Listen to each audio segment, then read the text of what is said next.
Hi, I'm Talicza. And I'm Rachael, and this is Transatlantic Crime, a true crime podcast that covers stories from each side of the pond. Every week, we will both cover a separate story with a running theme. Disclaimer, this podcast will contain swearing and details that some people may find offensive. If you are of a sensitive disposition, listener discretion is advised. Welcome to Transatlantic Crime. So close.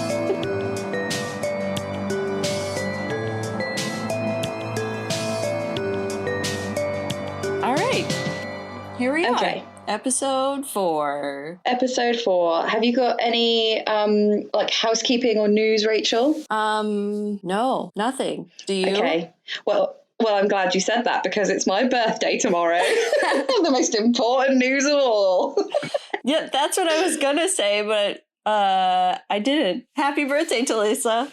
Thanks, mate. I'm drinking a cider, a 7.4% cider, because I don't have any work tomorrow. And I literally got in the house and was like, why am I not fucking drinking right now? So I was just like, we have one cider in the fridge, and I was like, mine. So Damn it, I wish I was joining you, but I have my I know. coffee. Fucking time difference. Yeah. Also, I think you should know this is a Katie single variety medium dry Somerset cider, so it's completely from around this area. Why would you name a cider Katie? I don't know, but a funny story. My friend, who shall remain nameless, was going out with a guy, and well, basically he was cheating on his girlfriend with her. Okay. You know, we've all been there. Yeah. And the girlfriend was called Katie. And like, she was like, I don't want to drink that fucking cider. I was like, mate, it's not the cider's fault. He's a complete douchebag. So whenever I drink it, it always reminds me of like, it's like, infidelity. And anger. Yeah, betrayal. Also, I got a card today from work and everyone had written in it, I hope you have a really nice time with wine and murder. They all know. They know me. They know that I'm just going to sit in my pants and watch like murder stuff. That's like the perfect birthday, though. Well, I can't even be mad because that's exactly what's probably going to happen. Yep, 31, eh? 31. Happy birthday to Talicza. Let's talk about death and crime. Mine's horrible as well. Mine's horrible this week. Who's going first? I think I go first this week.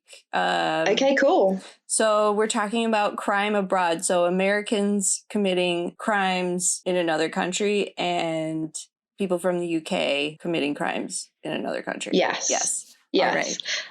I feel like we have themes and that's great because it gives us direction, but I feel like we're going to fucking struggle when it gets to like I was thinking that last night because I was finding so many different stories and then I was thinking like, how can we fit that into a theme? Yeah, I mean, we're reverse engineering this a bit, aren't we?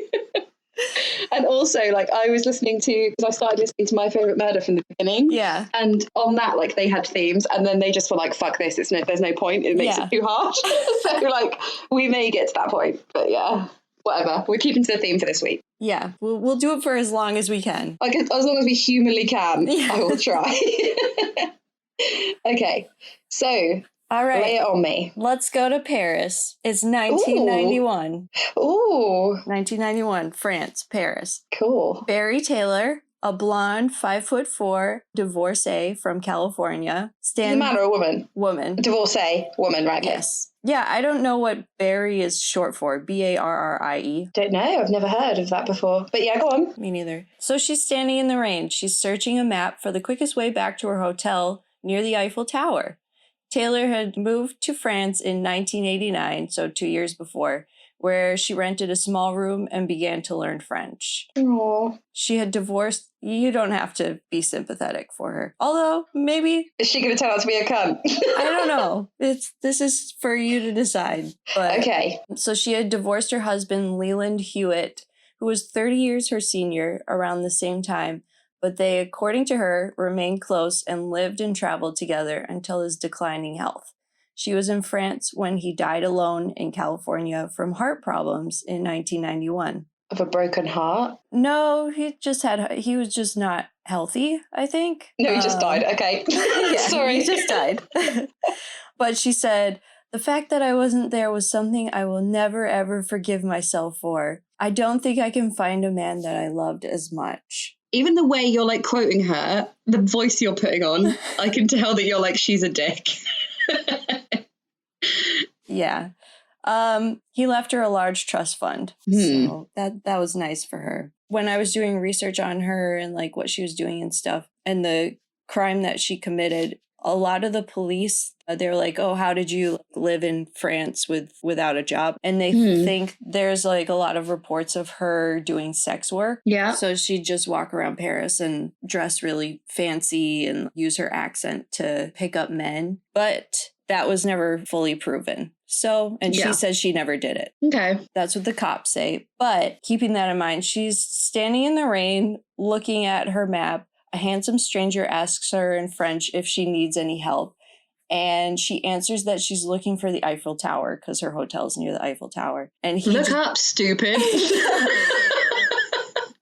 He points at it and he's like, it's right there. And they both laugh. And then he asks her if she wants a ride to her hotel. And she says yes. And then they end up getting drinks and getting together. Wow, that is romantic.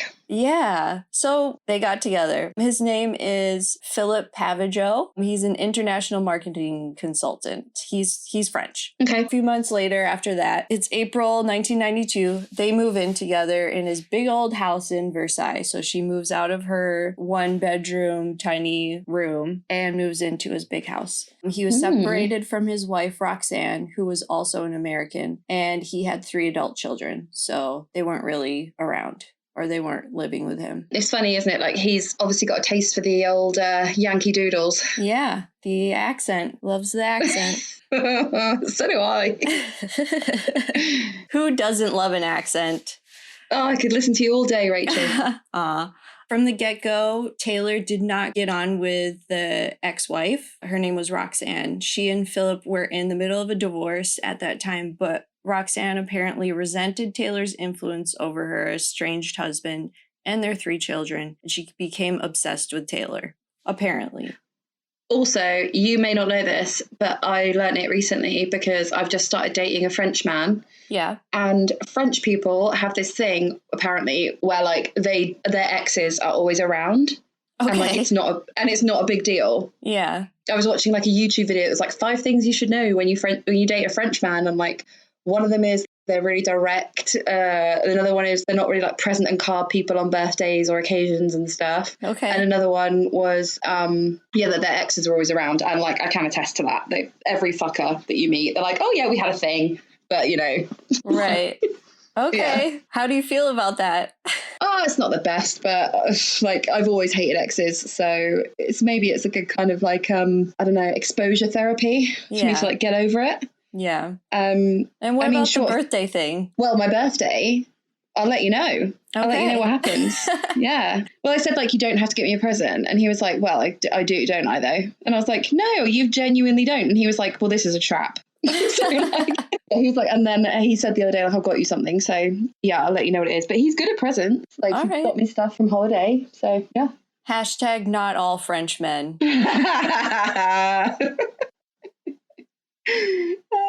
France. Okay, Frenchmen. At the same time, the Pavigeau children, all young adults, grew to dislike Taylor. She apparently told them that she was a lawyer and that her late husband had died in a car accident.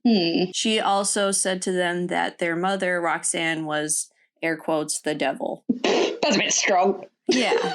Philip and Roxanne's divorce seemed pretty messy. Roxanne had a boyfriend, but she missed living in her big old house. In 1993, Philip reported her breaking into the house where she was trying to steal or take back, depending on how you look at it, some silverware. So what is she, like a falsely accused maid in the 50s? Like a fucking silverware. This is supposedly, I don't know how true this is, but apparently Roxanne and Taylor were driving separately in their cars, and they both came to a stop sign, and Taylor said to Roxanne, "We're enjoying the silverware immensely," after that incident. So she's just stirring the pot, I think. That's really funny, though. So So stupid. So petty. Yeah, I know. It's just like, oh, come on. Yeah. Can you imagine like Roxanne's face? Just like, fuck you. Yeah. Or in French, putain. Yeah, I'm learning good. Nice. You can translate. Yeah. All right. Yeah.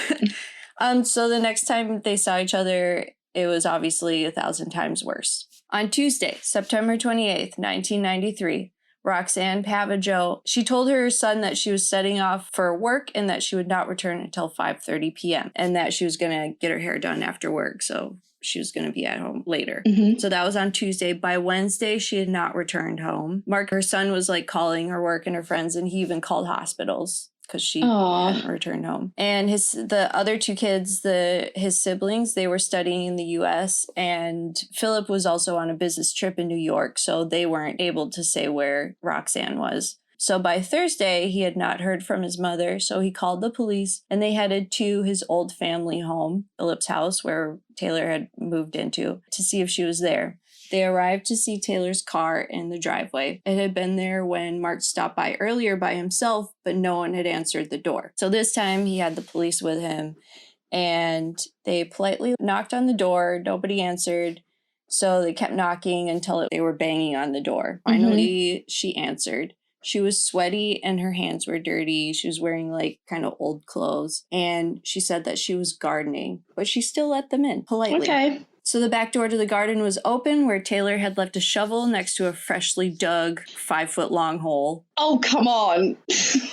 When the police asked her who dug the hole, Taylor said, "I don't know, I guess I did." Is she drunk? Her claim was that she was in a state of shock for 2 days. Okay. The cops started walking through the house. They didn't find anything. There was no mess. There was nothing until they came to the cellar, where a large package lay. They peeled back the wrapping, and obviously her son was there too, Roxanne's son, and they tried to stop him from seeing what it was, but they couldn't stop him, and they opened up the packaging. The search for Mark's mother was over. Roxanne Pavageau's head was bashed in. She was dressed only in underclothes and a green t-shirt. The t-shirt she was wearing when she set off for work 2 days earlier. Her hands and feet were tied with electrical wire. That seems like overkill, you know? Like, if you had just beaten her head in, why would you need to tie her up? I don't know. This lady is nuts. Well, yeah, clearly, yeah. There's so many things where you're like, if you were in a state of shock, and this is what she's been saying the whole time, why would you do the things that you did for the next 2 days? So they find her there. They see the hole. They're like, clearly this woman did it. Taylor was taken into the station. She was and is the only witness to what happened. According to her, she was home alone when Roxanne broke into her home brandishing a hammer. "I saw hate in those eyes," she said. It's like a nice little flourish there. Right. The story. It's like, and she said... Oh, I forgot to mention. So this happened in 1993. There was an LA Times article written in 2000 by Carla Hall, which I relied heavily on because she interviewed Barrie Taylor. Oh, what, like in prison? Well, we'll talk about that. Okay. Maybe. Yeah, we'll see.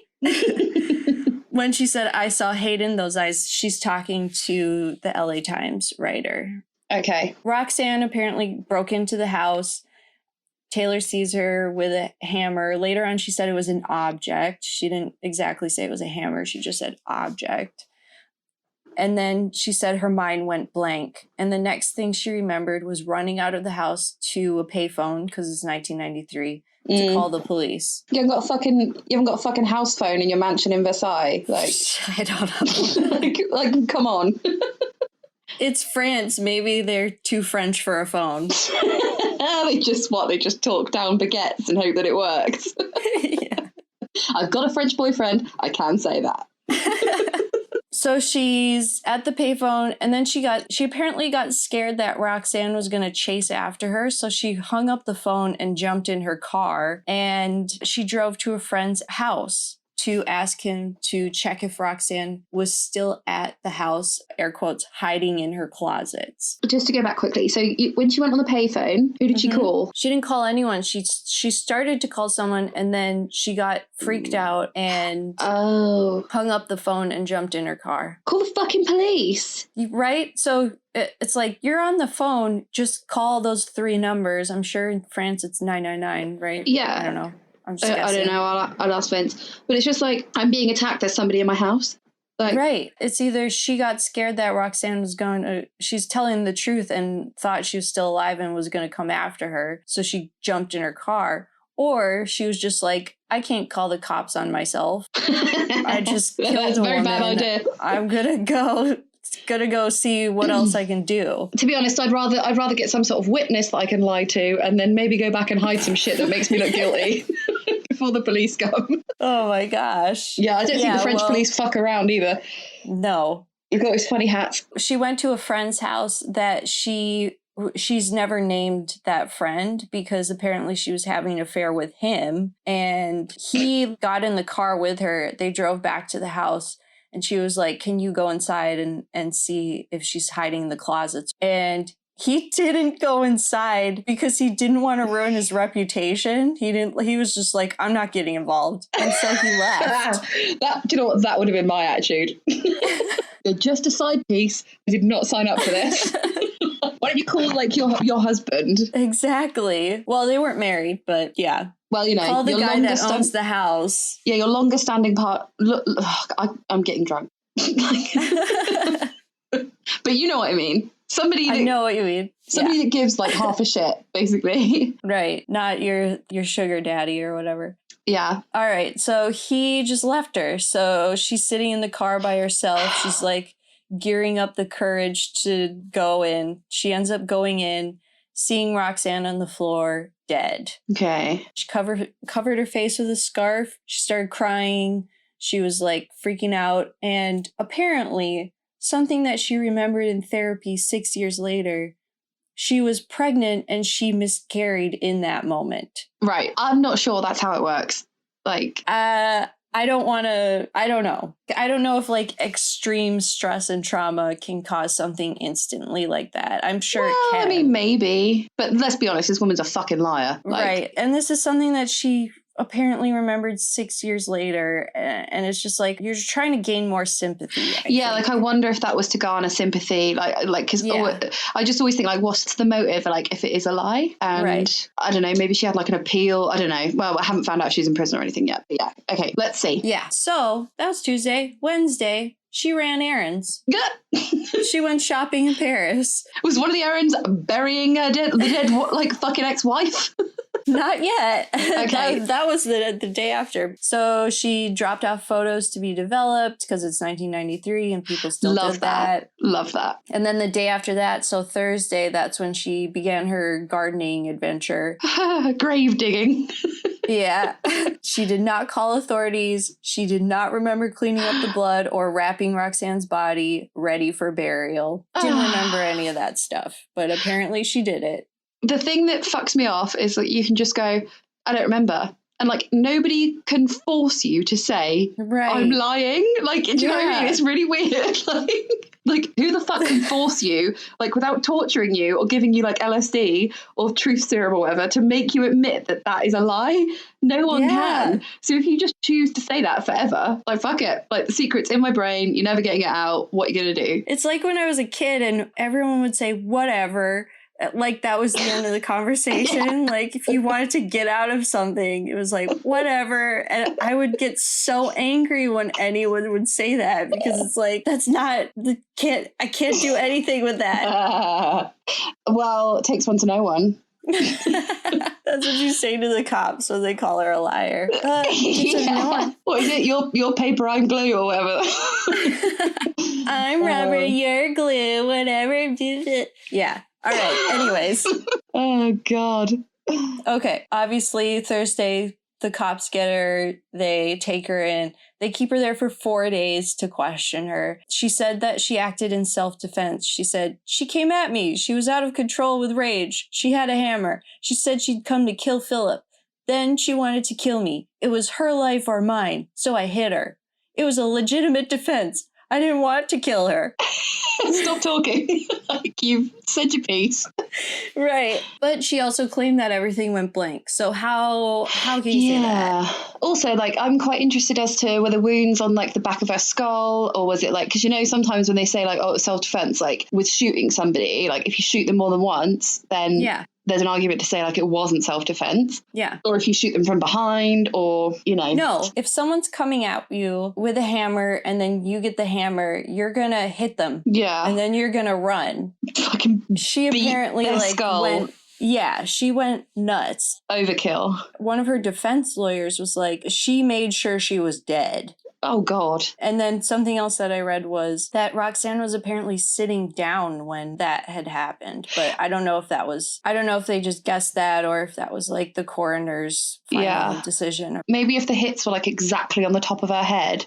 Because you said this woman was only 5'4". Yeah. So I wonder how tall the ex-wife was. Because if she was bigger. Yeah, because if she's like 5'8" or something, like it's going to be fucking hard to hit someone on the top of their head.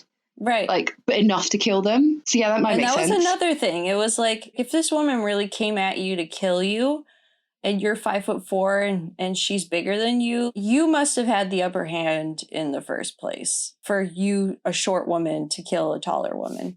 Yeah. Or a bigger woman. I don't know how much bigger she was. Yeah. But apparently Roxanne was like a really great person. And obviously no one liked Barrie Taylor. I think that just says a lot. Yeah. It's like, well, she was a dick and like everyone knew it. So. Right. So she was questioned for 4 days. And then at the end, on the 4th day, she was taken to a French judge who investigates cases, like a magistrate type person. She was like, oh, a guy who will give me sympathy. And she was like, finally, I can like go home and take a shower and rest. And so she like held out her hand to shake his to be all friendly. And he said, I do not shake hands with assassins, and certainly not an American. Yes. That's what Taylor said that he said, but people were like... it could be a mistranslation. But also, people said that, one, that never happened, and two, that judges and officers in France, they're not supposed to shake hands while they're on duty. A fucking English judge wouldn't shake your hand. No judge would shake your hand. Yeah. You're not there for like a dinner party. Like, no. Like, no wonder he said no. Dinner party. He said that, like, I don't shake hands with assassins and certainly not Americans. But someone close to that person who apparently said it, that never happened, and that Barrie Taylor says a lot of things. Yeah, I'm sure. They just thought she was a liar from the get-go. Taylor was transferred to Fresnes, I don't really know how to say that, in France. How's it spelled? And Fresnes, Fresne. It'll be something like Fresne. Yeah. Like they say like barely any letters. And it was described as the San Quentin of France. Ooh. She waited there for days, months, and years. Philip visited her, but meetings were short and impersonal. Yeah. This is how keen they are to be mates with their exes. They'll visit them in fucking prison. But also in all of this, I tried to research so much more about him, because it's like, dude, you're in the middle of this. What are you doing? Well, he was obviously in love with her. Like, she lived in his big house with him, and, you know, he was obviously quite taken with her. Yeah. And if she's a good liar, then, like, maybe he believes her and she manipulated him. Yeah. So she was in there for 4 years. She lost a ton of weight and she was suicidal. After 4 years, her lawyer successfully petitioned for her to release on control for health reasons. And also, she was there waiting trial. And I read this in a couple of different places. In France, there's no such thing as a quick and speedy trial. They take as long as they want for your trial. Yeah, I don't know if we have that in England either. I think that might just be an American thing. Yeah. So she was there for 4 years, and then they let her out because she had lost a ton of weight and she was suicidal. She was supposed to stay in Paris and check in with the police twice a week. After 7 months, she escaped to the U.S., staying in California with friends and family. How would she be able to catch a flight? Do you think she did it another way? No, this is what she did. So the police, when she was arrested, they took her passport, and she ended up going to the American embassy and Oh. She said something broad, and it was like, what happened to your passport? Was it lost or stolen? They ask you when you're at the embassy. And she said the French police took it, and then they said, why do they have it? And she said, they're trying to like do me in or something like that, where she didn't like say, oh, I killed someone. She said something like, oh, the police took it because they're not being fair. And they gave one to her. So she did a bit of a Julian Assange, really, like just ran to the embassy and like tried to get out of doing shit wrong. Yeah, she got her passport and went back to California. Finally, her trial time came, and she decided to stay in California and fight her case, as well as attempt to sue France for violating her rights. Fucking who? Who are you suing? France. Mr. France. That's what the article said. She's suing France for violating her human rights. I don't even know how that would work. I mean, also, you hammer someone to death. Like, I suppose, you know, she's just mudslinging so that she doesn't look as bad. Right. Or just like, basically she's like muddying the water. So like, well, before you like trying to put like stuff in place. So it's like, well, before the trial starts, we've got to sort this out because you can't put me on trial if I've got a lawsuit against you or whatever. Quite clever, really. It was around this time that she had spoken to the LA Times. It happened in 1993, and she talked to the LA Times in 2000. This is when she was like staying in California and her trial was going on. She said Did they try her in her absence then? The trial just went ahead when she wasn't there? Yeah. She said, I don't get on with my life. Thoughts do not come out clearly. I tend to get excitable. At any given moment, I will see someone who looks like a prison guard or Roxanne or one of the women who was mean to me in prison, and I'll start to cry. Someone was mean to me in prison.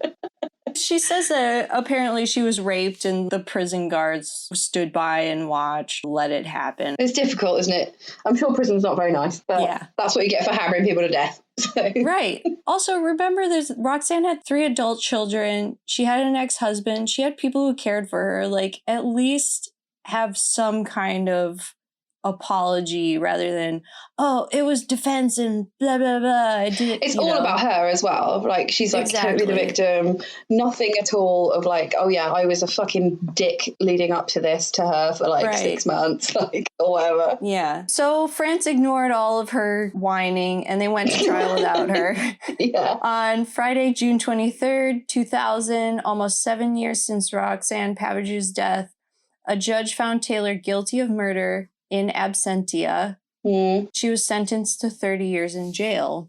Ooh. Time served or no, do you think? She continued to hide out in California until 3 years later, so 2003. So 10 years after she had killed Roxanne.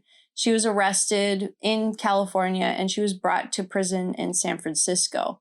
Ooh. So over the next 6 years, she went from jail in San Francisco to jail in France, and she had more trials. She had another trial after the 6 years, so it was 2008 or 2009. This time, she faced Roxanne's children and Philip in court. Ugh. And they had to hear how Roxanne died. Finally, in that court hearing, she was sentenced to 18 years in prison. I tried to find out why it changed from 30 to 18, but I'm not sure. Well, that sounds like a manslaughter type dumbing down. Maybe she managed to convince them that it was manslaughter. Yeah, and also she had already spent some time in jail anyway, so maybe they were counting that, I think. But she still wouldn't quit after getting sentenced for 18 years. She fired her lawyer and got another one, which kept happening this whole time. No one's surprised that she kept firing her lawyers and getting That's the sign, isn't it? That's the sign of a mentalist. Like they're always like, oh, it's not my fault that I committed a crime. The lawyer wasn't good enough. Right. It's like the problem could never be you. Do you know what I mean? You're smarter than everyone. Yeah. Everyone else is stupider than you. Yeah, why does everybody keep failing me? So in 2009, she went through 2 more trials. In America, you're not supposed to do this. It's considered super rude to like interrupt the judge or anyone who's talking. Yeah. But in France, you're allowed to speak whenever you want. So she spent most of her time interrupting to state that she was innocent and that it was in self-defense. Oh, fucking hell. Can you imagine being in that court? Shut up. That was the tone of the article. She kept doing it. Like, fucking put a cork in it.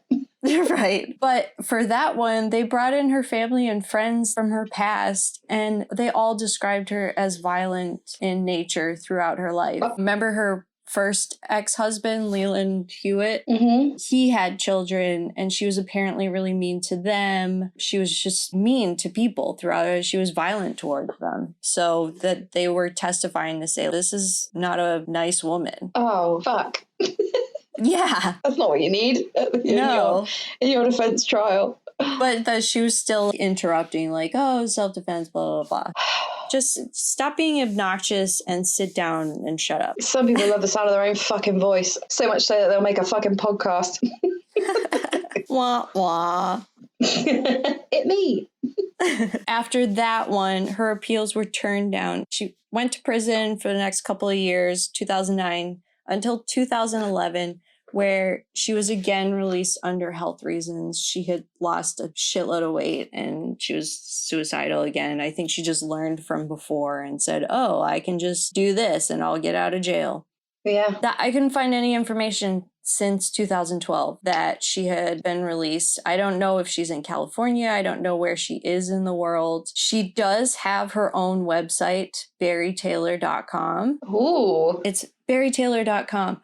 American citizen, abused, incarcerated, wrongly convicted. And it's all about like how Roxanne was obsessed with her and the police were conspiring against her and everyone was against her. And that's why nothing is fair. And it's basically a website where it's just a rant of what happened from her side. Christ, she sounds like a proper like narcissist. Yeah. Just can't see how she is being fucking ridiculous. I know. So I'll just read the last line. That's how I'll end the story. Okay. The last line on her website says, Miss Taylor was held by France over 13 years in detention, of which 10 prior to any trial, on the basis of a charge of voluntary manslaughter for which no motive was ever identified after 19 years of procedure. The end. You hated the bitch. Like, there's your motive. I wasn't even in the court. And like, I can see that. I mean, who doesn't want to kill their husband's ex-wife? Like, come on. Pull the other one. Maybe like have strong words, but kill? No.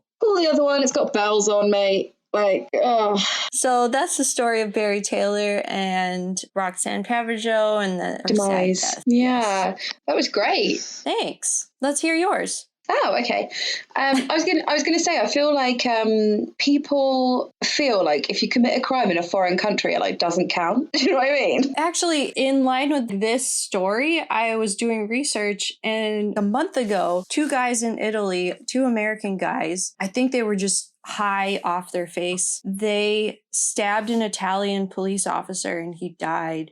Whoa. And yeah, they thought they were going to get away with it. They went back to their hotel, like, hid their clothes and the knife or whatever in the hotel. They were ready to leave. They had stolen someone's bag. So that person called the police. The police came to these 2 guys and said, hey, where's the bag? That's when they killed the police officer. Oh, God. Yeah. And they apparently like told the person whose bag they stole, give us money and cocaine and we'll give you your bag back. What if you didn't have any cocaine? Yeah, what if you're just an innocent tourist? I don't know where to get coke. I'm in Italy.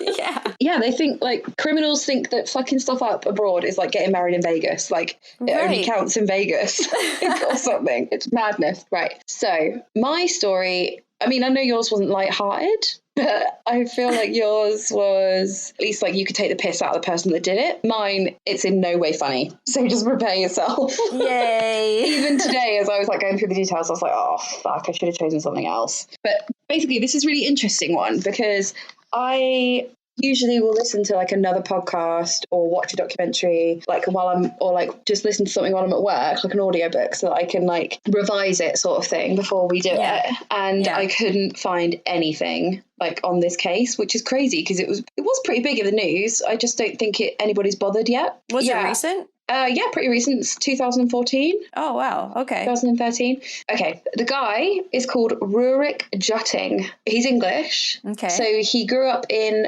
Surrey, which is southeast England, where his father, Graham, worked as an engineer and his mother, Helen, ran a nursery class. Neighbours described the murdered suspect's parents as normal, hard-working people who kept themselves to themselves. Okay. So from the age of 4 to 8, he attended the now-closed Wallop Prep School before attending Aberley Hall, a boarding school in Worcestershire. His family was wealthy and he attended a £34,000 a year boarding school. Wow. Yeah, and then he moved to the prestigious Winchester College. Winchester's where I went to university. It was not prestigious. Like, I didn't go to that place. Before winning a place at Peterhouse College in Cambridge. So everyone at Cambridge just said he was arrogant. They said he wasn't assertive particularly, but he was a bit over the top in his mannerisms. He was arrogant rather than aloof. He was quite pleased with himself. And apparently at school there was like an episode where he was teased with homophobic insults because all the sports he did involved wearing tight lycra. I mean, I don't know whether that's relevant. But Okay. Dance, gymnastics. But I'm sure that in like a very posh Surrey school or in Winchester or whatever, they were like rugby types. And there was also a boy that he was really close with who was known to be having gay relationships. His sexuality was kind of in question. And then during his time at Cambridge, he joined the rowing club. And he was a secretary of a club called Clio, which was the undergraduate history society. Another friend of his, while he was a student at Cambridge, said that he was awkward around girls. And another female friend described him as hardworking and intelligent, a gentleman. Oh. So, you know, he's kind of like, people think he's a bit maybe effeminate or shy or whatever, and other people think that he's arrogant. Yeah. But anyway, he went to really fucking good schools. And then he started his career working for Barclays Bank, which is just a bank in the United Kingdom. And then he started working for Bank of America Merrill Lynch. He was in their London office from July 2010 until his move to Hong Kong, the Hong Kong office, in July 2013. So he worked on, and this is a quote, tax minimization trades that are under scrutiny from prosecutors, regulators, tax collectors, and the bank's own compliance department. So what that basically means is he is hired to look out for transactions that make it possible for big corporations and rich people to pay less tax. Right. So he's trying to find tax fraud. Is he finding the loopholes so that they don't have to pay? Well, it says he's working on them, and he works for the bank. So I'm like assuming he might say stuff like, I wouldn't do that because it's going to bring scrutiny to you, sort of thing. Okay. That's my guess. Yep. And he also played competitive poker quite a lot. People said that he was preoccupied with power and money. He liked going out and buying tables at clubs. When he moved to Hong Kong, he was reportedly earning £350,000 a year. He was earning a lot of money. And when he was in Hong Kong, he started utilising that money. Hong Kong is expensive as well, isn't it? Yeah, and it's full of like expats. Right. So, but yeah, he just had loads of fucking money. Yeah. He lived in a high rise, and it was a 40-floor building, and he was on the 31st floor. His rent was about £3,000 a month, I think. Wow. Just for a one bed. I mean, you live in LA, so that's probably like that's not much more than what I pay right now. As soon as I said it, I was like, Rachel's house is expensive. Here in England, for example, I live in Bristol, and me and my friend split a house, and it's like 900 altogether. So it's £450 for a two-bedroom. Shut up. I know, it's not. Yeah, it's really good. So he started getting this obsession with having sex with 2 or 3 women at once. He would just pay for sex workers, and he also hosted drug-fueled parties that lasted for days at a time. His mental stability was in question because he broke up with his fiancée. She was called Sarah Butt, and they met in Barclays. She then started working for Goldman Sachs, and then she moved to New York as a result of that. She cheated on him kissing another man when she was in New York. Mm-hmm. And when she told him, she was forced to fly back to London because he was so heartbroken. Basically, he really loved her, so he attempted to forgive the betrayal and patch up the relationship, but he wasn't able to do so. So a friend said they tried to reconcile, but I think maybe a month or so into it, he wasn't able to come to terms with the fact that she had been unfaithful. And then he broke up with her. So she left and went back to America the day that their relationship ended because his reaction was so extreme. Mm-hmm. I mean, like, somebody kissing someone else like is a big betrayal. Yeah. But she didn't fuck him. I mean, she probably did fuck him. She just said she kissed him and then was like, what do you think of that? Should I keep talking? If you freak out about this, I'm not going to tell you I fucked him. I don't know what she did. I don't want to badmouth Sarah. So basically, after that, he would go on like regular holidays to the Philippines. And then he started like striking up relationships with girls who worked in the bars there. And they viewed him as a really good catch because he had shitloads of money and he was really, really generous with them. He would throw parties in the bar and like pay off all the girls' bar tabs. And he would then invite a group of them back to his hotel, like choose the ones that he liked the most. And then there's differing stories of what happened back in the hotel. One of the girls was his, in air quotes, girlfriend. She was called Ariane Guarin, and she was born in the Philippines. So according to her Facebook page, she was educated at both Angono National High School and Plymouth North High in Massachusetts. There was pictures of them on his Facebook, and everybody loved them as a couple. And then when they broke up, somebody said, miss you guys. I miss our bondings together. I wish your relationship back. Yanni and Rurik forever. This girl, this is before anything bad happened. She was basically saying he was a really good boyfriend. He paid for all my stuff. He was good in bed. Like he wasn't weird in bed at all. And yeah, I mean, like, it's hard to know if she's lying or not. But then I think, like, why would she lie? Right. Even like, you know, Ted Bundy had a girlfriend and like the Yorkshire Ripper had a wife. Yeah. And they're normal with the people they're normal with, sort of thing. Right. So anyway, he ended up breaking up with her because he said he didn't see himself coming back to the Philippines. And then he appeared to have posted on Facebook that he was embarking on a new journey, stepping down from the ledge, burden lifted, new journey begins, scared and anxious, but also excited. The first step is always the hardest. Okay, dramatic. So I know. You okay, hun? So I feel like he's really like losing it. Then he resigned from his job. Oh, okay. His £350,000 a year job.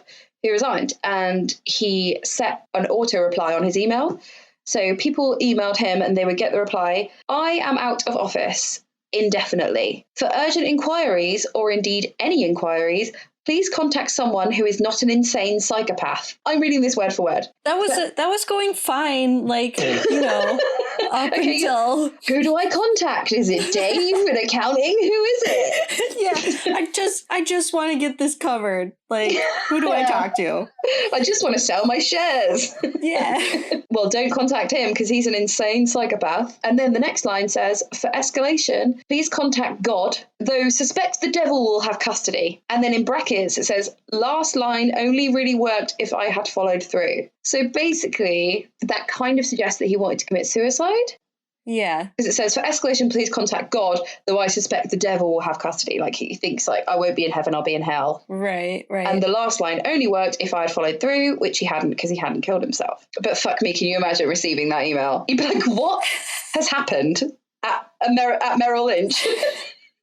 Regular business day, trying to get your accounts sorted. Just got to pay this bill for Barclays or whatever. How do I contact then you get God? That email. Have you got a forwarding number? Talk about fucking lack of ownership. So dramatic. Oh my God, yeah, he's lost it. Okay, so he's done that fucking mental out of office. And then on 31st of November, police get a call to visit his 31st floor flat. It was at 3:42 in the morning and it was from him. He called them, but he had called them like 3 times and then he kept just being mad, saying mad stuff, hanging up and something like that. Then he basically got through to them that something's happened in his flat and they need to come there. They arrive and the whole flat is covered in blood. They find a 30-year-old Indonesian woman and she's known locally as Jessie Lorena Ruri. And they found her lying naked on the floor and she had cut wounds to her neck, throat and buttocks. She was still alive despite the wounds being gaping, but unfortunately she died soon after. Yeah, they couldn't save her. They also found a 12-inch knife, sex toys and cocaine. Okay. Apparently, Rurik had been talking delirious nonsense when he was arrested at the scene. What they think has happened is he's believed to have brought Jessie home after a Halloween party on the Friday night in the red light district. There's CCTV footage. It's called the J residence that he lives in. And it showed him returning with a sexily dressed woman, whatever that means. Okay. Hours before her murder, Jessie gleefully told friends that she was going to a Halloween party, adding, I'm going to have fun. So locally she was known as Jessie, but her actual name was Senen Mujiasi. Mudiasi, Okay. I think. So she was from Muna Regency, southwest Sulawesi in Indonesia, and she first came to Hong Kong to work as a domestic helper in 2006. The Indonesian Consulate General in Hong Kong said that she'd overstayed her Hong Kong work permit. He said Miss Lorena had lived in Hong Kong for at least 8 years after moving from a small island in Java to find a better life. Apparently, like, this happens a lot. Migrant workers from Indonesia, and they go over because the Hong Kong dollar is a lot stronger than their currency. Yeah. So they can just work, and then they send money back to their family. She was sending her family back money, and they were building like a new house, and she had a room in that house, and she never got to see it because she died before that happened. And there were reports that she was a sex worker, but that was like, again, like your story, it was just basically rumors. It said that she went back with him, and there's some people that say that he paid her, but there's some people that are like, no, she just went back with him because she liked him. Either way, it doesn't matter. No, it doesn't. You're completely right. You're completely right. It really is fucking neither here nor there. Like, right. Why she was there is neither here nor there. Unless she walked in there and went, oh, will you please stab me? Then no. So the police took him away from his apartment and they drove him away for questioning, and they left a forensic team examining the house. And then it was not until 8 hours had passed that police wearing face masks went out onto the balcony, and they found a black suitcase measuring 3 feet by 18 inches, and it had 2 feet protruding from it. What? Yeah, so this was his second victim, a 25-year-old Indonesian girl called Samati Ningish. And I'm really sorry if I'm not pronouncing that right. How many hours later was it? 8. What?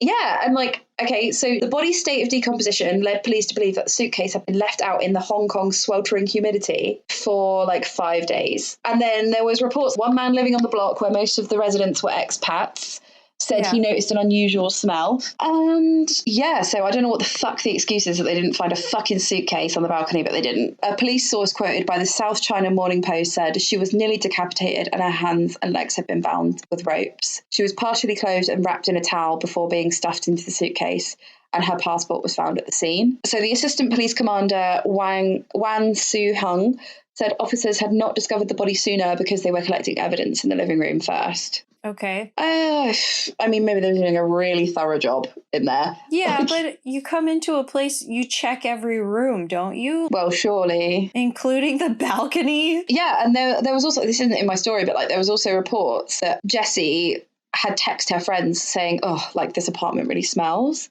Oh. So like even she could smell it. But anyway, Samati, she had the name Alice in Hong Kong. She was born in Indonesia on the 22nd of April 1991. She graduated from elementary school and she got married in Semarang in 2009. And she had one child, a 5-year-old boy, at the time of her death. Yeah, she went to Hong Kong in 2011 and she worked as a domestic helper for 2 years and 8 months. She went back to Indonesia in 2013.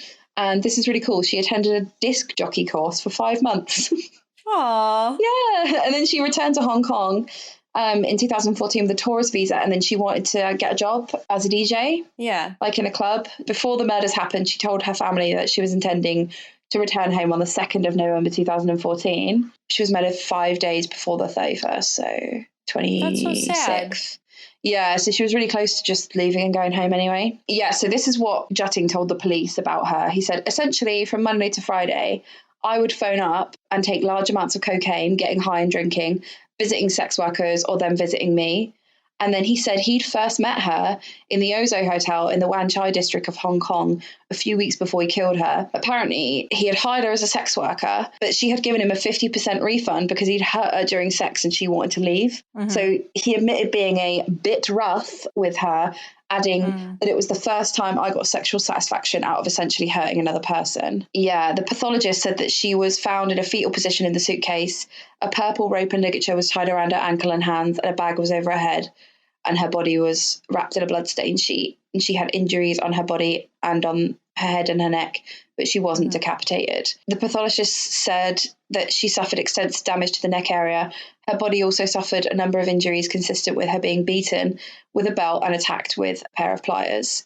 So this is like the really fucking horrible bit. So brace yourself or skip if you're listening to this. He had filmed a lot of this on his phone. Oh, no. Yeah, so he made loads of photos and videos. So in some of the videos, he admitted to blowing $1 million on Vice Girls and drugs in 2 years, having first paid for sex when he got a bonus of more than £100,000 as a 23-year-old banker. He filmed himself in the hours leading up to the death of Miss Ningish. I'm fucking not saying that right. I'm sorry. On October the 27th, 2014, and in the days following, he basically had over 3 days torturing her. And then 5 days later, he killed Jessie. So in these videos, he's bare-chested, repeatedly snorting cocaine in the hours that followed the death of the first victim. And he said to the camera, "My name is Rurik Jutting. About 5 minutes ago, I just murdered this woman here." What kind of nutso does that and films themselves and narrates themselves? A fucking, like, mental narcissist, basically. Like, he just... On coke.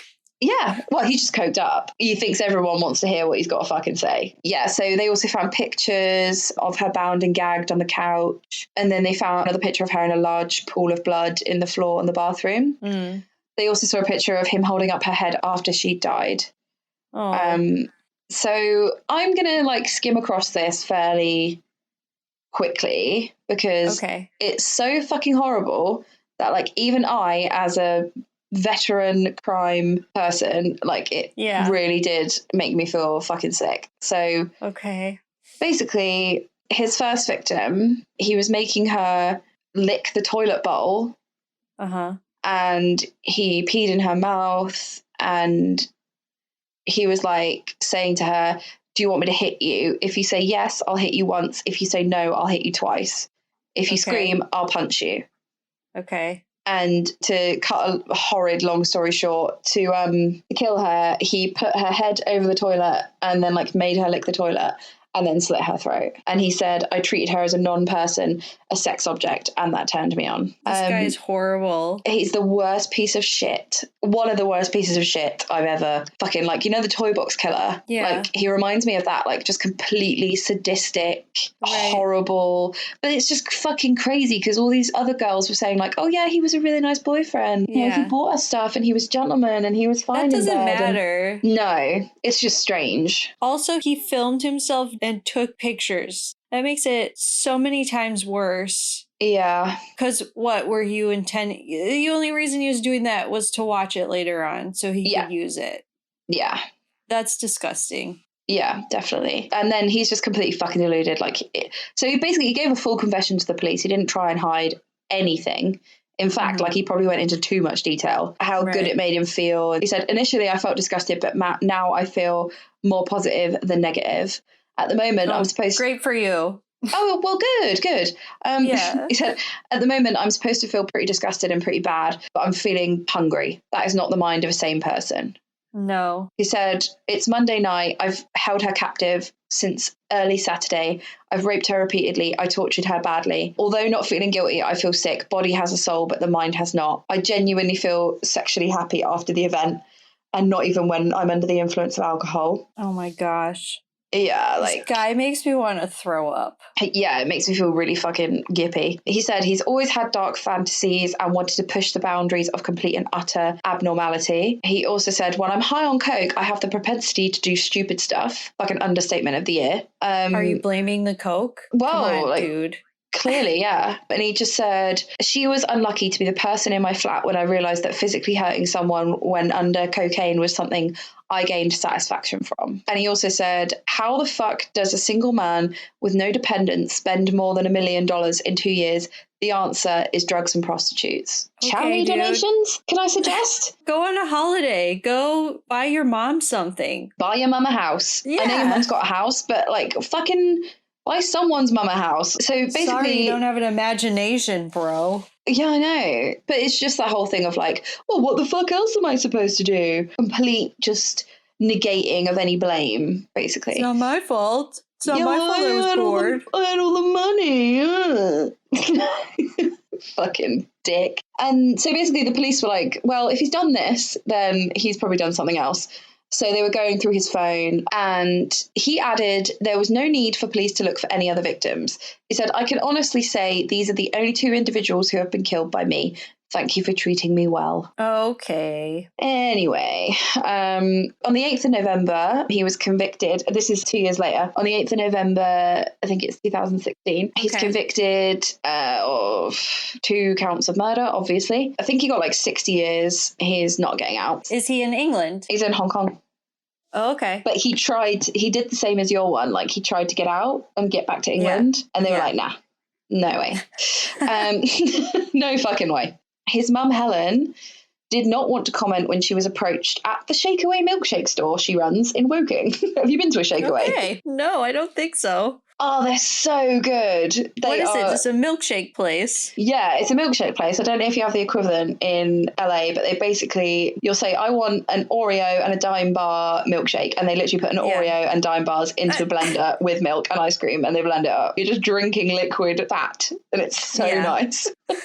Well, she runs one of those, God bless her. Yeah, and she was like, I don't want to fucking talk to you. So they've never spoken to the press. But he said in the trial, Mum and Dad, don't blame yourself. There's nothing you could have done. Regular phone calls would not have changed who I am. So I guess there's that. I don't know. Dude, you could have gone to therapy or gone to a psychologist or not spent £1 million on prostitutes and drugs.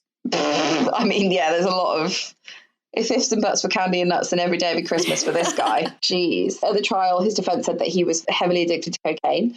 No shit. He had a liberal use of alcohol with 3 to 4 bottles of wine a day, allowing him to use a huge amount of the stimulant drug. It said 3 to 4 bottles of wine a day would result in many social drinkers falling into a coma. I can attest to that. Like, it's not good for you. No. Women from Indonesia that come over are perceived to Hong Kong are perceived as having like fuck all rights. This murder meant that loads of Indonesian migrant workers held vigils in Hong Kong for their slain colleagues on the eve of his murder trial, and just caused like a bit of reform. And funny enough, there's quite a few people that I think it was Malaysians in this murder in Thailand. There was a murder in Thailand of 2 British travellers, and there's like a conspiracy that they just framed these Indonesian workers as doing it because they don't have any money to defend themselves and stuff. So yeah, Indonesian migrant workers get a bit of a fucking hard time. He appealed as well. That appeal was rejected. 3 Court of Appeal judges said in their decision that Rurik Jutting's appeal had no merit. So his legal team argued that the trial judge gave incorrect instructions to the 9-person jury on reaching a verdict.